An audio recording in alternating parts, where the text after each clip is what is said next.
ಕಾರಣನೇ ಪೋಷಕರು ಕೂಡ. ಯಾಕಂದರೆ ಒಂದು ಮಗು ಊಟ ಮಾಡಿ ಅಂದರೆ ಮೊಬೈಲ್ ಕೊಟ್ಟು ಊಟ ಮಾಡಿಸ್ತಾರೆ. ಇದರಿಂದ ಮಗು ಏನಾಗುತ್ತೆ, ಅದನ್ನೇ ಇನ್ಪುಟ್ ತೊಗೊಳುತ್ತೆ. ಪೇರೆಂಟ್ಸ್ ಹೇಗೆ ಬಿಹೇವ್ ಮಾಡ್ತಾರಲ್ಲ ಅದೇ ರೀತಿ ಮಕ್ಕಳು ಕೂಡ ಬಿಹೇವ್ ಮಾಡೋಕ್ಕೆ ಶುರು ಮಾಡ್ತಾರೆ. ನಮ್ಮ ಕ್ಲಾಸಸ್ ಇರೋಂಥ ಫಸ್ಟ್ ಡೇಯಿಂದ ಮಕ್ಕಳು ಅವರಾಗೆ ಮೊಬೈಲು ಮತ್ತು ಟಿ ವಿಯನ್ನು ದೂರ ಮಾಡ್ತಾರೆ. ಎಷ್ಟು ಅವಶ್ಯಕತೆ ಇದೆಯೋ ಅಷ್ಟು ಮಾತ್ರ ಬಳಸ್ಕೊಂಡು ಅದನ್ನು ದೂರ ಇಡ್ತಾರೆ.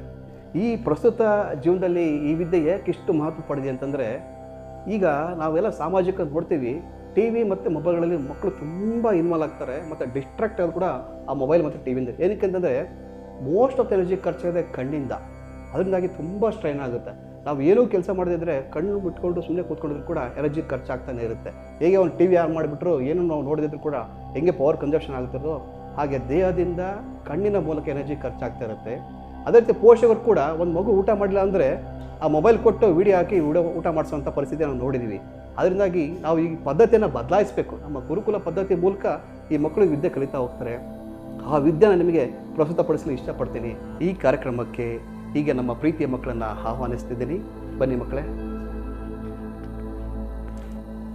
ಎಲ್ಲ ರೆಡಿ ಇದ್ದೀರಲ್ವಾ? ಓಕೆ, ಪ್ರಾರ್ಥನೆ ಮೂಲಕ ಈ ಕಾರ್ಯಕ್ರಮವನ್ನು ಶುರು ಮಾಡೋಣ.